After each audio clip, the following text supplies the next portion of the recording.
नमस्कार शेतकरी मित्रांनो, शेती बाजार भाव या यूट्यूब चॅनलमध्ये तुम्हा सर्वांचं स्वागत आहे। चला तर बघूया अहिल्यानगर जिल्ह्यातील कांदा बाजार भाव, आत्तापर्यंत आलेल्या बाजार समित्यांचे बाजार भाव। तत्पूर्वी तुम्ही जर ह्या चॅनलवर नवीन असाल, चॅनलला सबस्क्राईब करा, व्हिडिओला लाईक करा, शेअर करा।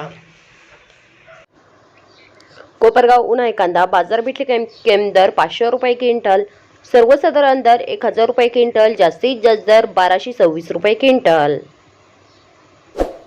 संगमनेर उन्हाळी कांदा बाजारपेठ दर 200 रुपये क्विंटल, सर्वसाधारण दर 800 रुपये क्विंटल, जास्तीत जास्त दर 1400 रुपये क्विंटल। रावरी उन्हाळी कांदा बाजारपेठ दर 100 रुपये क्विंटल, सर्वसाधारण दर 900 रुपये क्विंटल, जास्तीत जास्त दर 1300 रुपये क्विंटल। मित्रांनो, हे आतापर्यंत आलेले अहिल्यानगर जिल्ह्यातील कांदा बाजार भाव। चला भेटूया नवीन व्हिडिओमध्ये, तोपर्यंत नमस्कार।